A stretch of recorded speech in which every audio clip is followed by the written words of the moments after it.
Hey, hi! Welcome to Someone Else's Movie, the original podcast where an actor, writer, director, or nebulous industry figure gives a little love to a movie they didn't make. I'm Norm Wilner. I'm a critic, consultant, and programmer based in Toronto, and this is the other thing I do. My guests this week are Travis Wood and Alex Mallis, who are the directors and co-writers of the charming new indie The Travel Companion, which stars Tristan Turner as Simon, a blocked filmmaker determined to keep his status as his roommate Bruce's +1 for free flights, even once Bruce starts getting serious with Beatrice, a more successful director who's now sort of Simon's rival.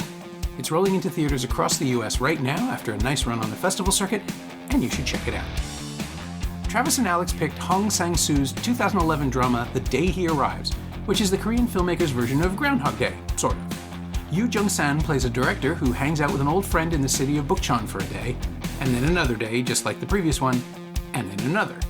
Using repetition for both ambiguity and comedy, and with Hong's characteristic focus on tiny details that create a bigger emotional canvas, The Day He Arrives occupies a curious place in his filmography, and also it lines up with what Travis and Alex are doing in The Travel Companion 15 years later.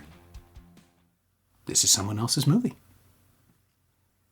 Yeah, I can jump in. So I kind of randomly saw The Day He Arrives a couple years ago, and I'd never watched a Hong Sang-soo film, and I was just like, wow, this feels very achievable. And there was just something about the film where even when I was like bored, I just couldn't stop watching it. Like I had to see it through.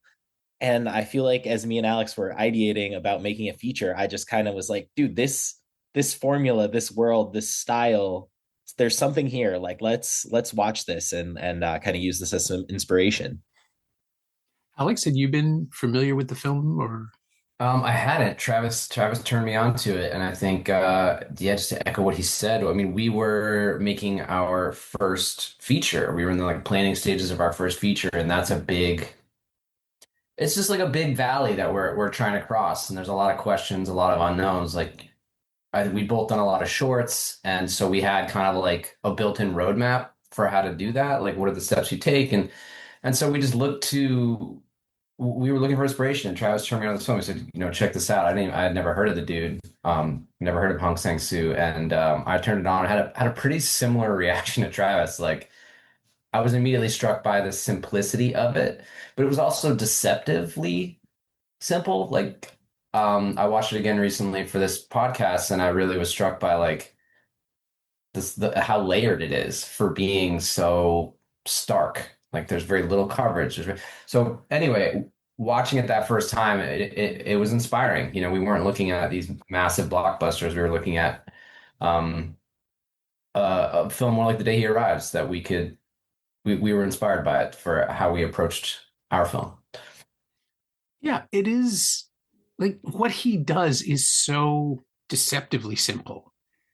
Right? Especially in something like this film where he's sort of playing with form in a way that he doesn't usually do, like the repetition and the general vagueness as to whether or not this is all happening at the same time, or if it's iteration after iteration of a day he's trying to capture, both as a filmmaker and the character of the filmmaker trying to do it. Like it's almost impenetrable, except that it unlocks itself while you're watching it, which I mean, I haven't seen it since I want to say 2012 or 2013. When it came out. Yeah, well, I remember it vividly. And most of his films do tend to blur in the memory for me, but this one is just so specific. And so, it's almost his version of a Jim Jarmusch movie, if that makes sense. And there's another New York independent kind of thing going on. So I think I could connect to it more easily. Yeah, it's funny. It's like a movie you can kind of tune it. It demands your attention, but you can also I don't know, personally, I find myself tuning in and tuning out, between a specific moment of dialogue.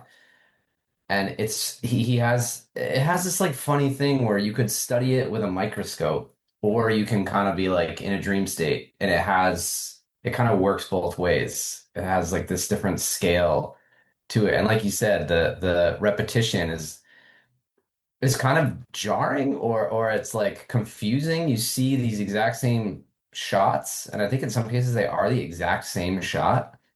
It's just he uses the same shot again, or I'm not even sure actually. I'm just but that's it forces you to lean in, because you're kind of especially when you're watching something for the first time, a lot of the viewing experience is just trying to keep up, like what is going on, what is Hmm. happening, and you don't always have the luxury of like reading in between the lines and trying to find like the deeper metaphor that the filmmaker may or may not have been intending. But yeah, there's this like funny cyclical experience where like it's snowing and then it's not snowing, and he's at the exact same bar, and then he meets this person again, and you're like, don't they know each other? There's just like these very basic questions that you're forced to ask, and you're kind of like, am I stupid, or like am I paying attention? And it just like it's jarring, and I feel like that effect alone is worth the price of admission. Yeah, sorry, Travis, you're giggling in the corner here. I Yeah, I just had the exact same experience. Like I just watched it again for the first time in a couple of years, and yeah, very much had that feeling of like, wait, is this is the same bar? We're back here again. Is that character the same one, or am I kind of confusing that? Like it really does create this like lean in fun confusion. Especially not to out myself too hard, but like South Korean, like the beautiful South Korean woman, I'm like, is that the same person? That's not the same person. I'm like questioning my own like cultural blocks. I'm like, am I being racist, or like what is going on here? Yeah, no, Kim Bo Kyung, who is absolutely playing one person in two characters. I think like that's Yeah, the you're kind of idea meant to that question, I think, like what is this like flat? It could be a flashback, it could be a flash forward, but it's the same actor. yeah, I think it's. I mean, it's absolutely deliberate, of course, but I think the the the subtext, like the longing of it, and the idea that this guy is chasing, maybe not a perfect experience, but the best version of an experience, and then because he's a filmmaker, which kind of weirdly connects in my mind to the travel companion, is this is someone who is trying every version of something in order to get to perfection, but perfection doesn't exist. Everyone around him keeps telling him, just enjoy, just have a drink, play the piano, just relax and enjoy the moment. And he just isn't capable of it, because as long as there is another version out there, you don't have to stop, right? Like you keep chasing the thing, so you never sign off on something. It's simultaneously arrested development and unlimited potential. Yeah, I feel like yeah, you said the people around him seem to be more willing to engage with uh the profound or like the magical or the serendipitous, and he just like shoots it down. He's like, nope, it's all random, it's all meaningless. And it's kind of this funny tension between it's like he's looking for the thing that they're presenting to him, but he just keeps like talking himself out of it. And you also made me think of the scene early on, which I feel like is so key, where he meets those three young filmmakers, and they're like, hey, like we're such a fan, and then they get a drink, and it all makes sense. You're like, oh cool, these are like fans. He probably feels kind of gassed up, like he's happy. And then they all light a cigarette in the same way he does, which feels like coincidental. I don't think that they're trying to copy him, but it like is so jarring to him that he lashes out. And I feel like when you're watching, you're like, what are you doing? Are you like, oh, this is a crazy person, or this guy is unhinged, or like he's random? And that's like that kind of like makes you watch him cl more closely for the rest of the film, because it could like if that was a random outburst, why couldn't there be another one? And it's just like keeps it kind of like edgy. Mm-hmm. And then subsequently, it feels like he's on his best behavior. Yeah, maybe he's trying to like make amends with the audience. Yeah. Yeah, the first two scenes feel like that one, and then when he goes to the girl's house feel like the most like forceful push of this guy at his like worst. And then from there it's like actually a bit more mellow and like goes into this yeah, finds its pace. But those kind of stand out for me, those two scenes. Yeah, Travis, you were like you were talking about him as like we talked about him, and you sort of brought this up originally as an unlikable character. Like, what does it mean to make a film with a character who is not a hero, who's not heroic? They're kind of like, in their worst, they're kind of a piece of shit. And yeah, like the challenges of that. I guess it was like good to see that it can be pulled off like extremely well. Yeah, I mean, the American version, I guess, would be somebody like Noah Baumbach who can make a movie like Greenberg where you understand why these characters are the way they are, but it doesn't justify their behaviors. And, you spend the entire movie waiting for them to figure out themselves and Yeah, realize that redeem. they're not helping. Yeah. Or get on the path to redemption. Right. His line in, what is it, Margot at the Wedding, hurt people. It's really simple. But I think there's a philosophy there that, if you punish the audience enough and they beg you to stop, they beg the character to just wake up, is it worth the experience? Like, can you put people through that? And that's not what Hong Sang-soo does. He's so much more of an observer and leaving that to question, leaving that question to us. Like, do we, not even will they fix themselves, but do we want them to? Because whatever Sung Jun is doing, he's doing something. We just don't get to understand what it is, right? Like, he is on a path that we are not privy to, and the movie just sort of drops in these sequences, these repetitions, or these consecutive days.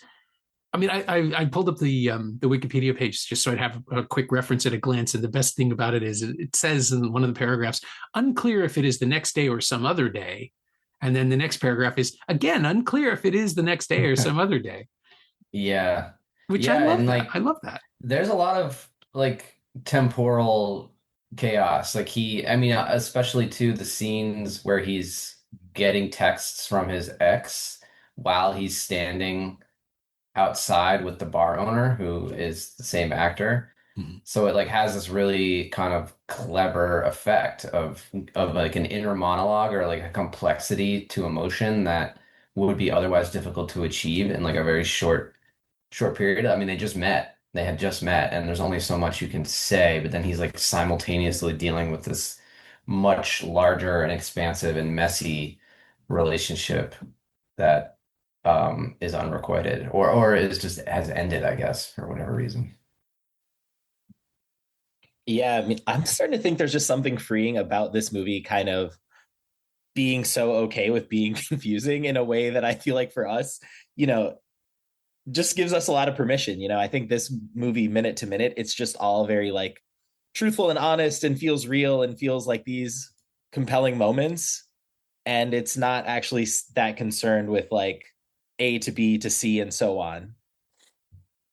Yeah. And I really love it's not, I was going to say the contempt for structure, but the disregard for whether or not the audience is rooted in the film. It doesn't matter. Like, we are spectators. And I thought about, this sounds odd, but I thought about the experience of seeing movies as a kid in the 70s, because I'm old, where my parents, specifically my dad, were raised in the era where shows were continuous. Like, you bought your ticket whenever you walked in, you watched whatever part of the movie you got to, sat through the trailers and watched the beginning of the movie. And that's where the saying "this is where we came in" comes from. This was just a way people related to movies. And modern movies, I don't think, allow for that sort of thing, but the expectation that the audience is just going to drift in and out, I feel it here. Like, the sense that you could come in the third or fourth cycle and catch up to the first two and fill it in the background. It almost works. It's so fluid and so, like, there's no catharsis. There's not even the promise of one at the end. You're just there with him over and over again. And I kind of love the fact that, and I know it's structured and I'm contradicting myself. I know you're supposed to watch it this way, but it has this amorphous sense, like, like I'm in a picture pong film, like Tropical Malady or Uncle Boonmee, where this story has been going on since before we got here, and it will continue after the credits roll and we go home. And if we carry it with us, then the movie wins. That's such a magic trick that I can't even begin to understand. It's funny when you were talking, the first thing that came out was like, oh, Doom movie. I feel like the Hong Sang-soo is doing this, and also like reality TV is kind of doing this. Oh Like to be yeah. cynical, if you're talking about like the type of media that's currently created that you could walk in on at any point. there is a much more cynical version of that happening now with reality TV and definitely with like the Netflixification of movies where I mean there's articles that have come out where there are notes from the executives that are like people should be able to be doing laundry and on their phone and still follow along Yeah, make it at, more at any declarative. point. Have people Yeah, talk more about the plot. declarative, which yeah, I'd be curious to see. I mean, maybe that's the next video essay is like the inadvertent similarities between like Golden Era Hollywood or whatever era that you referred to that your father saw and the current like glut on Netflix. And maybe Hong Sang-soo could sneak in there as like an antidote as well. Yeah. I mean, narrative, non-narrative, or non-narrative narrative. I don't know how you describe it, but he's absolutely not giving people that thing. Yeah, I wonder if you'd like if like what would happen if you just cut this film in half and flipped the two halves? Like would it like is it truly I feel like there's a circular nature to it, like a Groundhog Day to it that you could probably mess around with and it might still work. Yeah. Well, when he runs into you, John, the bar owner, and says she looks like her. I guess if you see that first, then we don't know who her is, but then we find out because that actor shows up in the other role as Kyung Jin. Godard made a movie called Eloge de l'Amour in the early 2000s. I think it's my favorite one of his films, and it's the first 40 minutes or so is a conversation between a man and a woman who clearly know each other and haven't seen each other in a really long time. And then the second segment is their first meeting.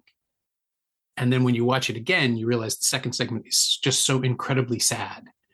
And it's all about how these two people know they could have had a relationship, but they didn't. And you're not aware of this until you see the second segment. And it's deliberately designed that way. It tricks you into this sort of lull of these two people. You're trying to figure out what's going to happen, but really it's all about what already didn't happen and who they are to each other because of that. And it's just exquisitely realized. And for whatever reason, I think because he shot it on standard definition video and it looks terrible, like deliberately, it just hasn't become as important in his filmography as I think it is. And it's all about understanding how the audience is going to receive this information. Right? Like it's all structural and incidental within the two segments, but it's so powerful and so moving. And yeah, first time through, you're just like, oh, that's what happened. And then the second time through, it's so incredibly sad. But again, not what The Day He Arrives is doing, although I'm pretty sure Hong would have seen it. Like, I don't know why, but all of these things were sort of percolating while I was thinking about the movie. They're part of its continuum of like what it's doing with narrative. And so is Groundhog Day, and so are like all the other subsequent time loop movies, because it's an incredibly economical way to make a movie. You have three sets, right? You just keep repeating them. Yeah, But and the same clothes. I mean, I wonder, this is one of those movies that makes me wonder, like if it feels like a stroke of genius, and I'm like, how much did he see, especially after having gone through the film process now ourselves and knowing firsthand how much like reworking happens. mhm. And then you look at the final product and you're like, yep, that's just what I had planned to do. That's like, and that's not true. Like, that's not really you have a script that's like imperfect, and then you have a shooting that's imperfect, and then you have an editing process that's imperfect. And the combination of those things sort of working together is the final product. And it's like a dance the whole time. At least for us, I feel like that's true. And I have to imagine that with a film like this, there was some element of that for Hong Sang-soo. And it makes me wonder. I mean, I wish I could get inside his head, or I wish I could sort of be in the room with him when he could like sort of explain to me his vision at each stage, because I imagine, at least to make myself feel smarter, I have to imagine that he like found it at each stage. And I'm like, when I think about the clothes thing, for example, the same clothing and all, like the dude's wearing the same clothes across all days. When you look at it now from like if I'm like trying to be a smart critic, I'm like, yes, the meaning of that is like that time is infinite. And then, but part of me is also like, or was that just like a really easy way to protect himself in the edit, that he could just reorder things wherever? and then it now retroactively has this like really cool like metaphysical time messing thing, and it's like it's just a funny thing about like art and criticism, like intention versus reception or whatever. So yeah, that's what I think about. I think as I keep like gathering my thoughts, I keep getting like more kind of caught in the spin of this movie and just pulling towards like random moments that I liked. But the part where they're at the table drinking and they're just talking about how like you can just use two extremes to describe anyone and they'll agree with it. And then it seems like different people keep quoting that and using that like throughout the film. It's like other people are just stealing that line. And everyone just keeps agreeing with it when they hear it about themselves. Well, and he says it and he explains how it's like kind of a trick, and then he just does it. And she's like, no way, that's me. Like in the same scene, like minute to minute, and it's sort of this funny. I don't know, yeah, it's like has a funny effect. Yeah, I think that was my favorite scene. Yeah, and you can't quite tell if they're going along with it to humor him or if they're like actively being sarcastic or if they're falling for it. Yeah. It's a politeness thing, maybe, or maybe it's not, or maybe that's my own expectation of Asian cinema, especially like with sort of the drinking culture that I don't fully understand. Yeah, from the quite outside. drinking. I thought about that a lot. I was like, man, these people are just drinking like crazy. Like there was like a huge fight, like a pretty big incursion into the vibe when the guy's like, you screwed me over. And then they like kind of yell at each other and like, all right, well, let's just get drunk. And then it kind of feels like that's exactly what they do. And they kind of move on. And you're like, wait, I feel like in Western cinema, that would not be permissible in that way.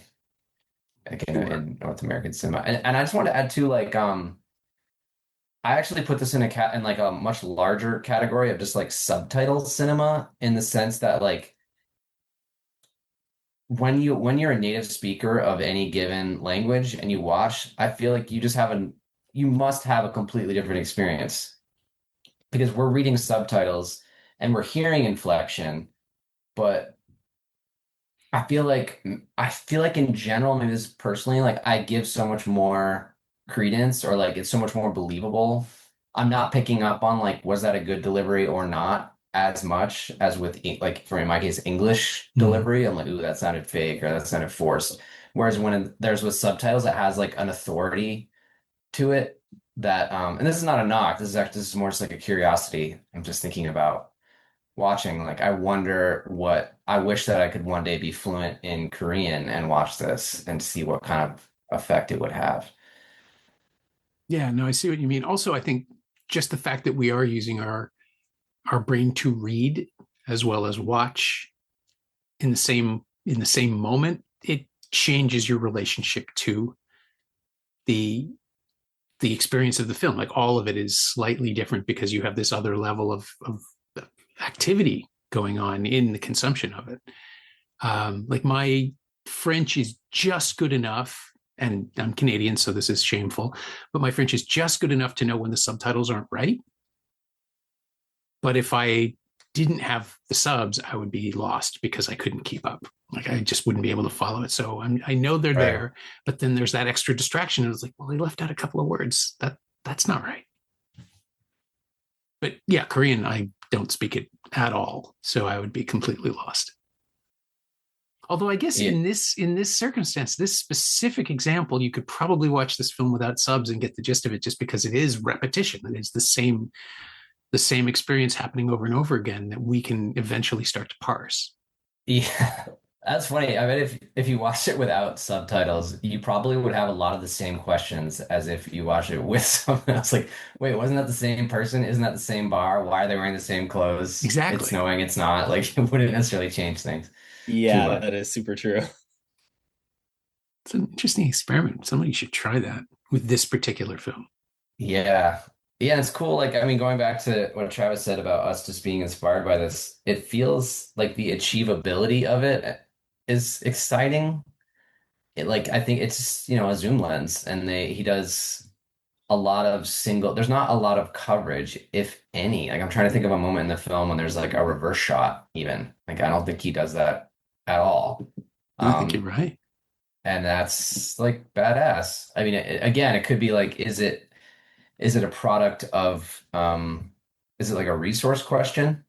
It's going to take 3 times as long or 6 times as long to do coverage, or is it a stylistic thing? Is it both? And it's either way, it has like a very interesting effect on the viewing experience. It feels you're very much in the scene, like kind of locked in. And then when it does zoom out, it can feel either jarring, or it can feel, sometimes it feels like really refreshing, like someone just opened a window and the cool air is blowing in. You're like, ah, I can like see where they are. And it has this like tension to it, which is cool. We actually lifted a shot exactly in our film where it's like we zoomed in halfway through a scene, like not randomly, but also kind of randomly, just like punches in all of a sudden, and it has this like really cool effect. I actually wish that we'd done it more.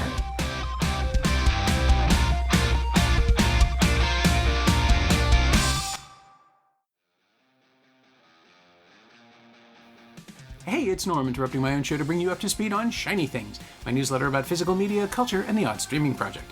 Last week's coverage included my reviews of Highest to Lowest, Dust Bunny, Sleepers, The Fabulous Baker Boys, Wrong is Right, and The Magnificent Seven collection, and of course there was Friday's What's Worth Watching dispatch for paid subscribers. Sign up for a 14-day free trial at shiny-things.ghost.io or find a link at the Suncast Blue Sky account. You like reading about movies? I like writing about them. Come check it out.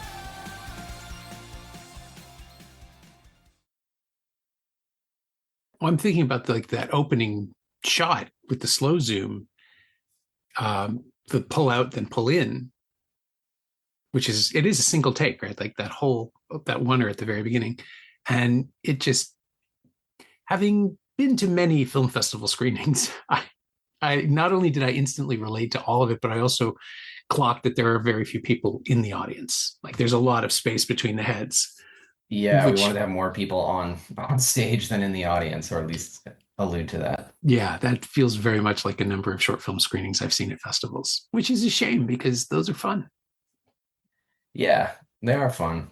And it's cool. I mean, it's interesting that he's a filmmaker, and yet it feels this film, I'm saying Hong Sang-soo's film, is like this. He does a really good job, and something that we talked about a lot in our process is like, how do you make a film about a trade that very few people do?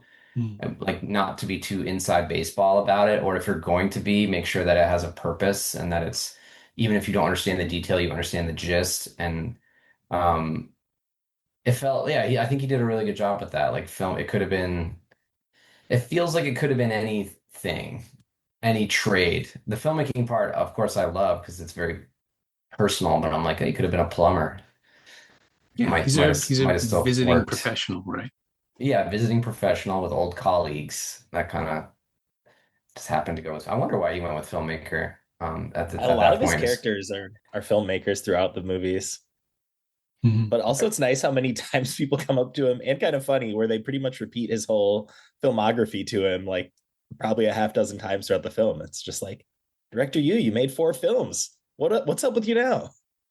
Yeah, you got to imagine he's putting a little of himself in there, where people are like, I love, they said they like your work, and the protagonist is like, oh, they did, like, that feels good. Like, you can tell it feels good to hear that in a world where you're a filmmaker like Hong Sang-soo, who is regarded by many and completely unknown by most.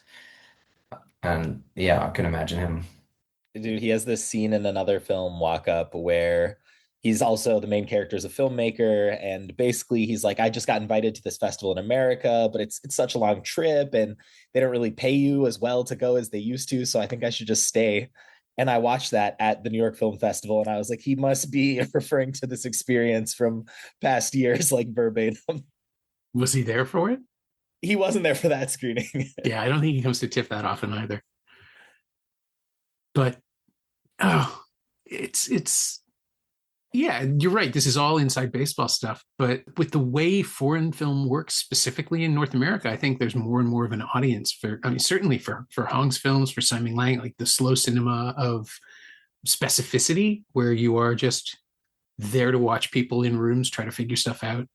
It's still the heart of cinema. And I know we only get a slice of stuff from other countries, more so now, I guess, with streaming options buying up all kinds of stuff. But the chance to see a Hong film at TIFF was a, you know, there are 600 people who will sell out those two screenings for him, and then maybe the film has a life for a week theatrically afterwards. But like, there is enough of an audience in most Western cities for this filmmaker. You just have to assume that, not assume, you just have to expect that it will be a burst of attention, and then a next Yeah. year, the next film, another burst, and so on. He's one of these two things you made me think of. One is that we looked at him when we were a little more perhaps naive earlier in our process, and we're like, oh, look at Hong Sang-soo. He makes his films for, reportedly makes them for around 50,000 US, sells them for 100, lives off 50, and then makes the next one for 50. And we're like, that's a great model. We'll do that. And we're finding that is less possible in the US market with a film like ours, which is whatever.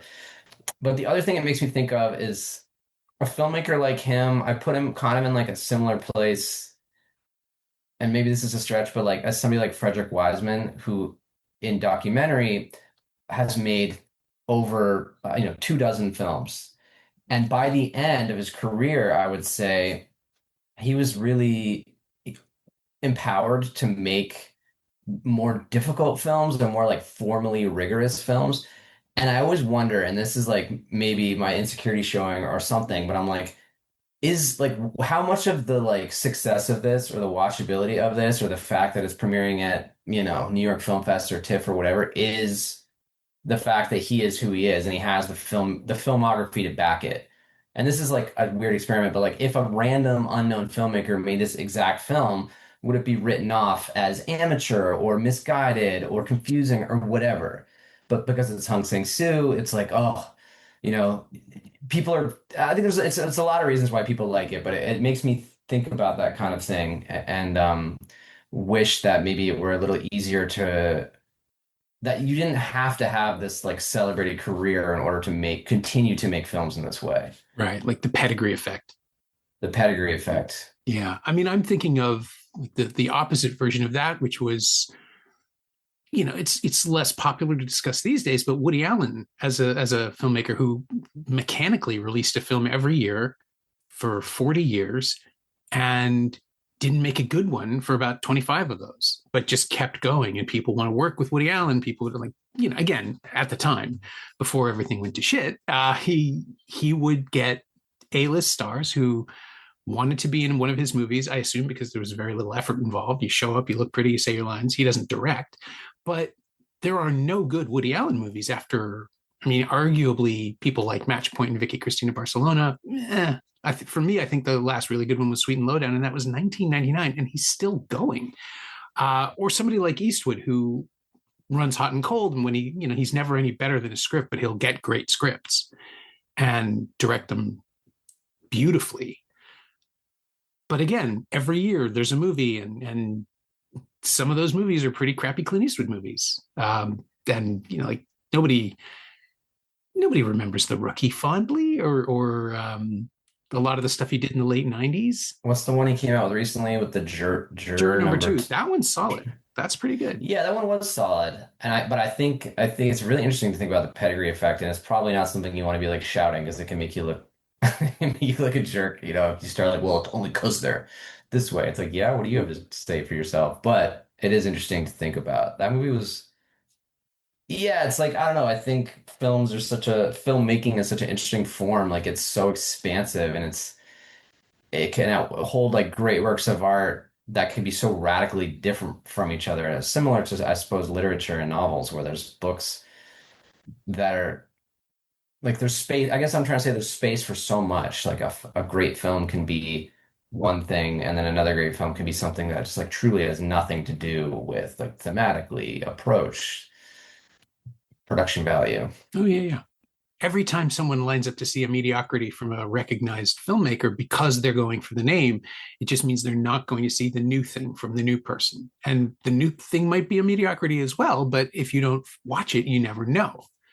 Yeah. I feel like I just feel like if someone makes like one masterpiece, I will probably support them for the next 10 films, even if I don't like the 9. Once I have that first one that I think is like so good, I'm just like, I gotta kind of do it, and you have to really wear me thin to like not support you.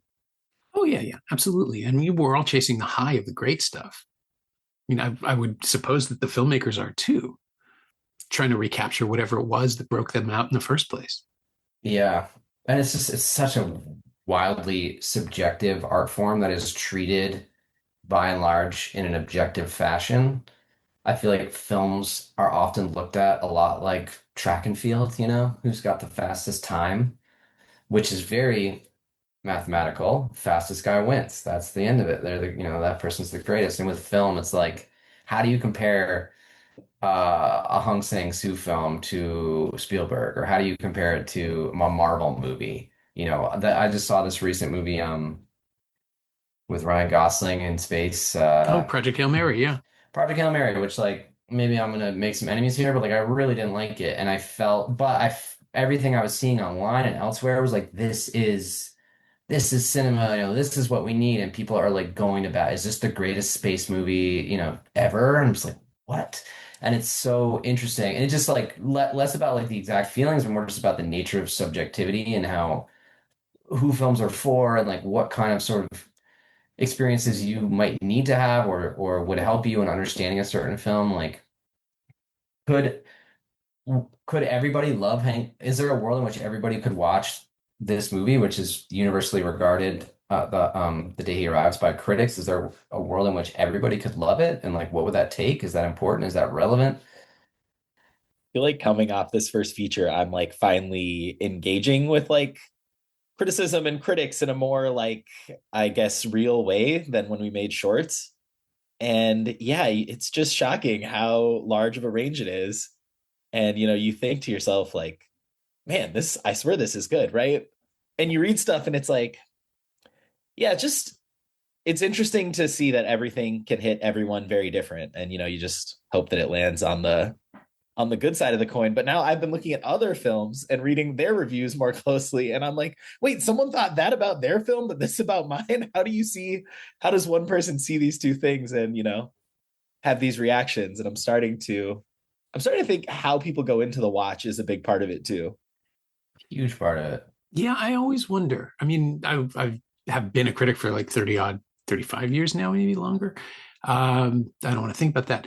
But unless you have a truly horrible experience physically in the space, like somebody who won't get off their phone or somebody who's rattling the ice in their drink, I am able to lose myself in the movie. If it's engaging, I'll plug into it, and I like to think I treat the actual experience of watching a film the same for everybody. But obviously, yeah, no, I recognize that, or I don't like this, or there's always going to be some weird subjective thing, positive or negative, that pulls you in one direction or the other. Well, I'm curious, you as a critic, Norm, I like, this is maybe a question that is coming up for me, is like, we all know, like, how do you deal with what responsibility you feel as a critic to say and say again, or not say at all, hey, everyone, remember, this is just my opinion. This is subjective. This is not the rule. This is not a meritocracy. Because like, the New York Times or whoever, or the Oscars, it's like on the one hand, we know these are subjective things. On the other hand, we treat them as the exact opposite. Yeah, for me, it's always been simply an acknowledgement that it's my experience of the film. So I'll use the I every now and then. I'll refer to myself and my own reactions, but you can't start off every review by saying this is just one person. Like, that's what the byline is for. I feel like maybe we should, though. Like, maybe every single review should be like, remember, folks, reviews are subjective and this is one person's opinion. Yeah. I mean, they are op-eds after all. I guess from my perspective, it is simply that if you read my stuff over a period of time, you'll understand what does and doesn't work for me and what I do and don't respond to, I guess. But somebody once told me that they watch the movies that I hate because that meant they would like them because they disagree with my taste. Like, there's this other famous, predates that story. There's a story of Roger Ebert wrote about this. He was in the Chicago Sun-Times offices, and somebody called his desk, because people used to do that in the olden days, and asked them, my wife and I are going to be downtown. What's playing? What should we see? Like a public service. And he said, "Oh, Cries and Whispers, cancer drama, Three Sisters." It's amazing. And he said, really? And he said, yeah, I think it's the best film of the year. And the person on the other end of the phone said, oh, that doesn't sound like anything we'd want to see. Yeah, that's it. We are the canaries in the coal mine. And for like my standard line about working as a critic is, I have never been able to convince people not to see Transformers movies. So If only. what good am I? Like, I can't believe that my positive reviews have helped. Yeah. Yeah, it's a fickle thing. It's like yeah, I don't know. It makes just when the reviews are good, I'm like, critics, man, these people are our greatest heroes. And then Oh when it's yeah, a negative review, it's like we should ban criticism. This shouldn't be allowed. I totally get that. Well, but I think we film critics, or at least an educated critical base, rather than people who are just recapping plots and going for the like the cinema score type of thing, where it's like people like this, therefore it's good. Box office grosses are the sign of interest, not of approval, right? Like, people went to see the movie, whether they liked it or not. The movie kept their money. Critics, on the other hand, like, I think I believe that people would go and see, like, I'm pretty sure people went to see The Day He Arrives because of the positive response from a critic, as opposed to this black and white film with people I don't recognize as opening at Film Forum. Should I, like, do you even go to Film Forum without being part of that culture? Like, to make the trip to see a film that is obscure to the specific reader, that's the thing that critics can do, I think, is arouse interest. Yeah. I feel like I've just entered the spot where it's catching my interest and like getting me excited about stuff like Project Hail Mary. I haven't seen yet, but I feel like that's one where I was like, no, it's probably good, dude. Everybody loves that movie. It's getting a lot of good feedback here. I got to see that. Yeah, I loved it for what that's worth. I think, but I understand why people are going for the maximalist response. Like, part of it is, this is a movie you should see in theaters because it's in split format IMAX, and that the part of the sell has been, come and see this in a theater with an audience. It is that kind of film. It's big commercial mainstream sci-fi. And someone else said, like, it's Interstellar with ET, and that's a pretty good way of summing it up.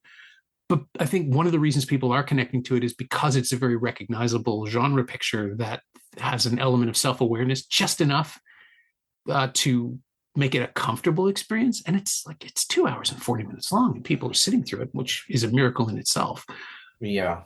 But yeah, if it doesn't work for you, 2 hours and 40 minutes of it are really not going to work for you. Oh, that's a tricky thing. It's like, it doesn't work for me, but I have, everything you're saying resonates. And I'm like, okay, these big movies, they get people into cinemas. They have people having cinema experiences, like, is a very good thing. And I think there is like a trickle down that we have to kind of acknowledge. And it's maybe misguided and can very quickly border into like elitism if you're like, these movies shouldn't exist because they're whatever, and only difficult Hong Sang-soo, like, if it's not that, like, I don't want to hear it. Like, that's not gonna, what good does that do? And I think that's counterproductive to think that way. So in that sense, I appreciate the movie and I certainly don't want it out, but I'm conflicted because I walk out of there and I'm like a little upset by the movie.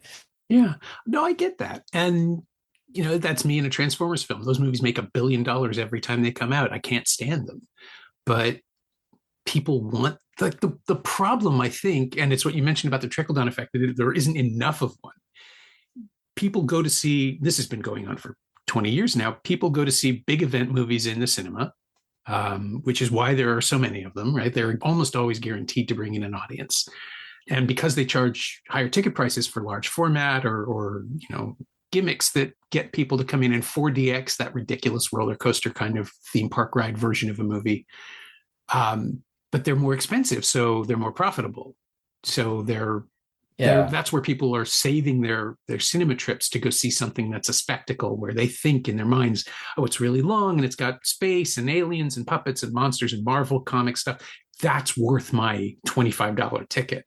Whereas an $11.50 ticket for a film that will, stay with you for the rest of your life, but is smaller and more intimate. Something like After Sun or All of Us Strangers more recently, like the most powerful experiences I've had in movie theaters in years.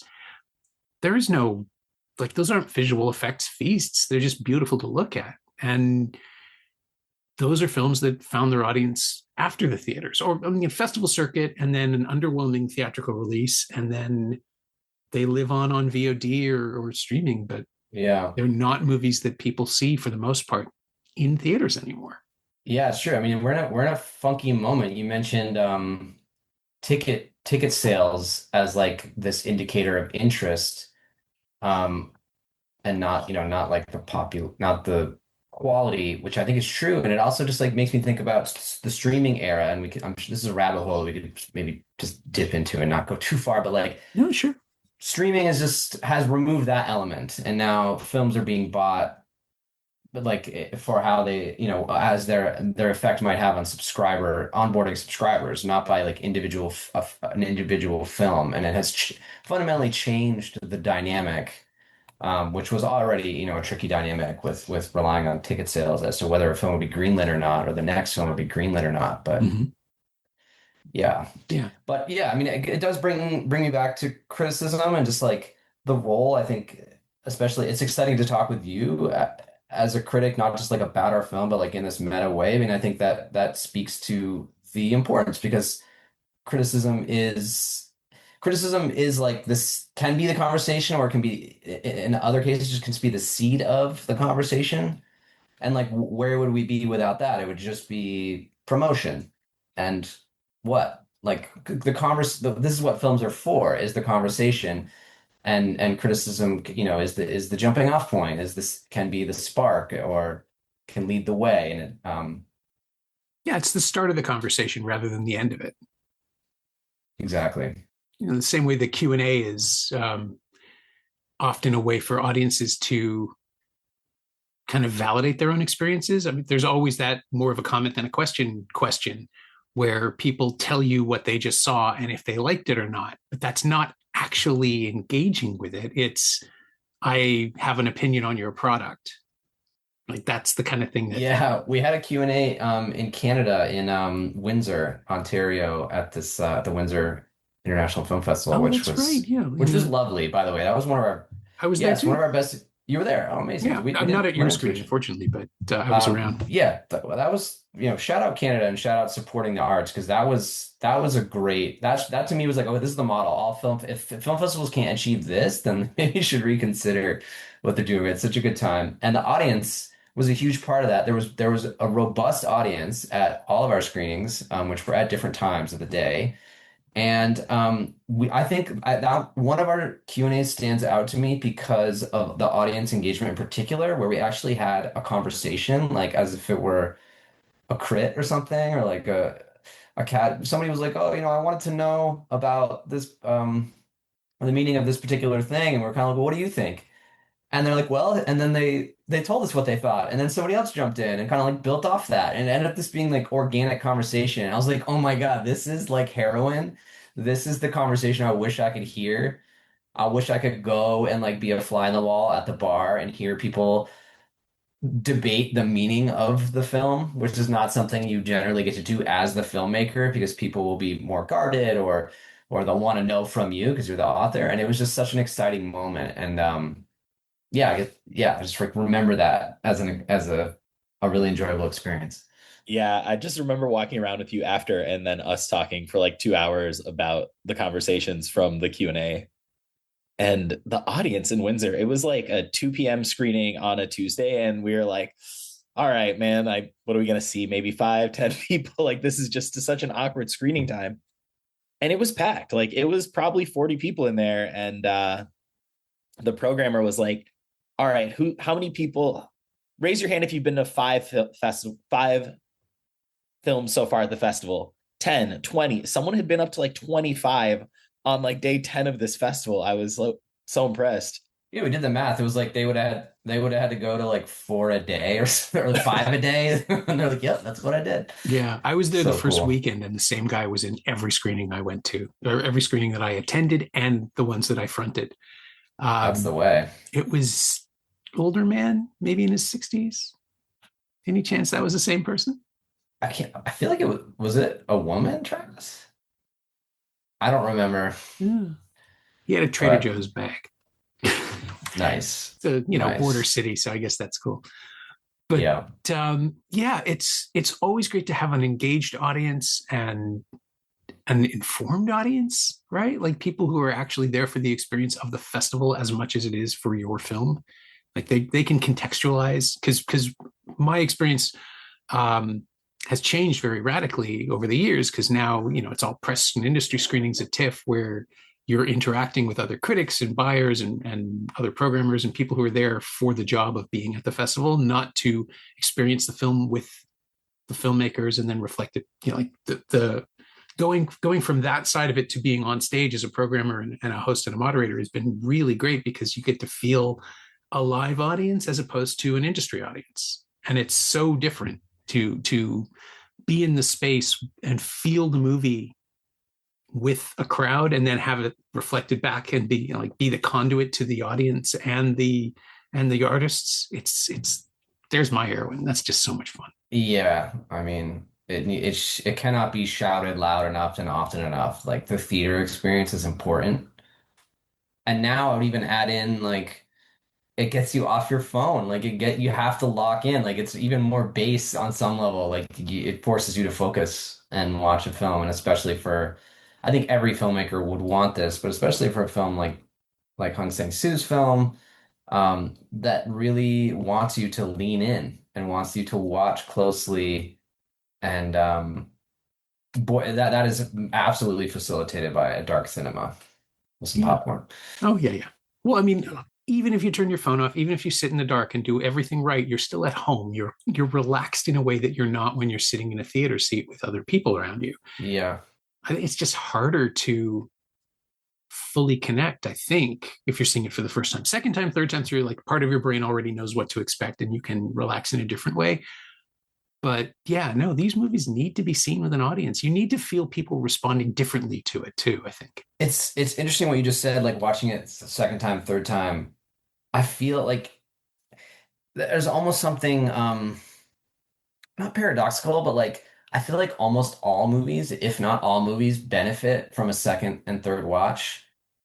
And it's almost like that's when you really get it. Like you can have an amazing experience, but to really, yeah, I don't know. I guess I'm not quite sure what I'm trying to say other than just like watching a movie twice is incredible and you always benefit from it. Like this was the second time recently when I watched this Hong Sang-soo movie and I felt like a veil was lifted, like I was wearing a lead vest watching the first one. Because I think I said this earlier, like I'm struggling to figure out what is going on. I'm just trying to keep up.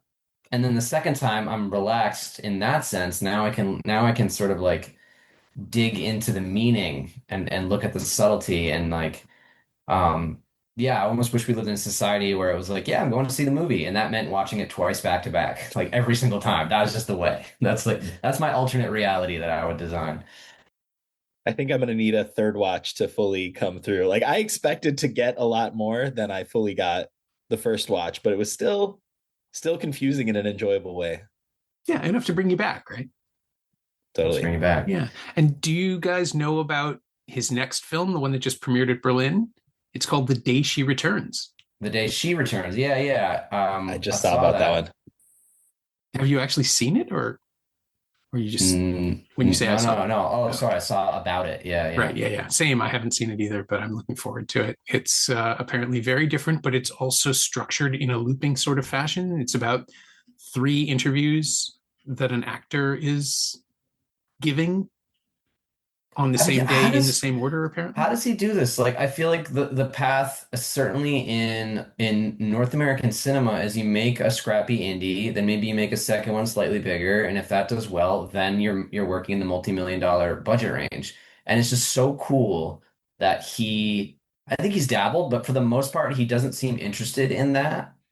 Yeah, I And I'm don't. just like, it's just there's so much what's the word?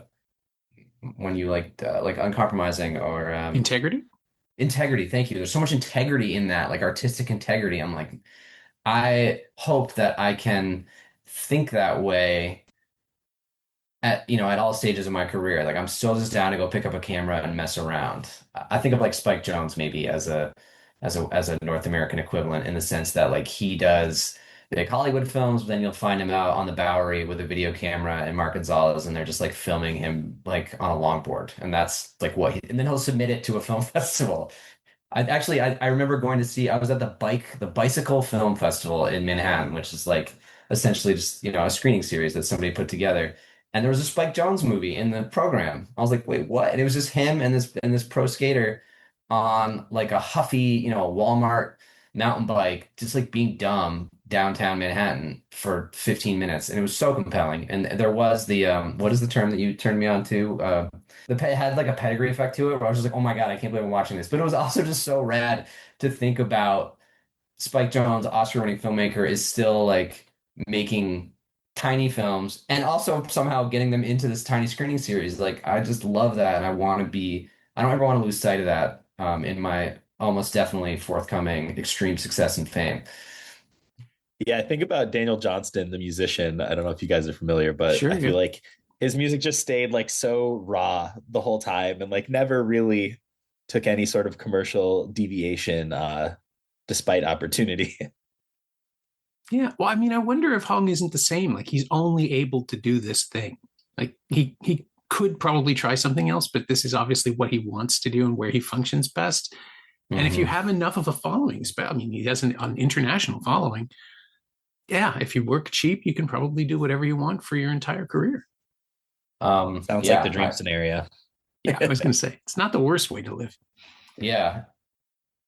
So I will wrap with the question I always ask at the end, which is, and I'm fascinated by the answer, what, if anything, have you lifted or borrowed or outright stolen from the film you chose? Is there something of The Day He Arrives? You mentioned the Zoom shot, but is there anything else that you've brought into your own work from this film or from Hong cinema in general? I think for me, it's like the truthfulness in the scene. Like, I feel like it's like, you don't need to push a plot forward every second, like minute to minute. To me, it just feels like real and honest. And that is what makes it so compelling for me, where it's like, I lose concern of the bigger picture sometimes in his movies, because sometimes it kind of has this feeling of like, I'm like spying on a conversation, or it just feels like so intimate. And if I can pull that off, even, in one of my scenes, I'm very stoked. Alex, you?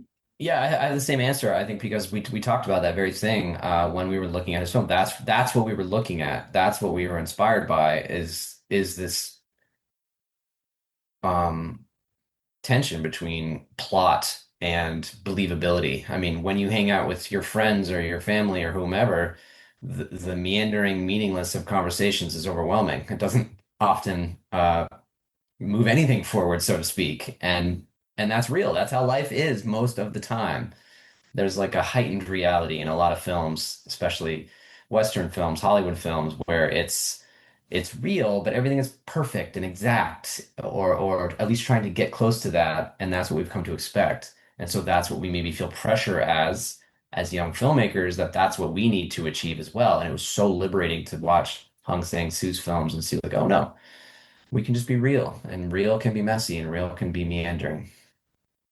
My thanks to Travis Wood and Alex Mallis, whose charming indie, The Travel Companion, is now rolling through its U.S. release. This week, you can find it in Birmingham, Alabama, Wilmington, Delaware, and Chicago, Illinois. Theaters and showtimes are available at thetravelcompanionfilm.com. Thanks also to Maria Silk. She knows what she did. You can find Travis on Instagram at elshatrab, all one word, ELSHATRAB, and Alex is there at Decimal Place, which is also all one word. And while The Day He Arrives was released on DVD from Cinema Guild, that disc is now out of print. But there is a Korean Region A Blu-ray with English subtitles if you want to go the import route. It's also streaming on Canopy in the US and available to rent or buy on various VOD services across North America. You can find me on Blue Sky at Norm Wilner, and you can find this podcast there at Semcast, SEMcast, and on the web at someoneelsesmovie.com. The first year of the show is still available for just $20 at payhep.com/Semcast. That's the first 52 episodes of Someone Else's Movie, 40 of which aren't currently available anywhere else. And check out my newsletter, Shiny Things, at shiny-things.ghost.io. I think you'll enjoy it. Our theme song is by The Last Year. If you like it or the show in general, please say so. Leave a review wherever you've been listening. Every little bit helps, it truly does. And check out the other shows on the Frequency Podcast Network while you're doing that.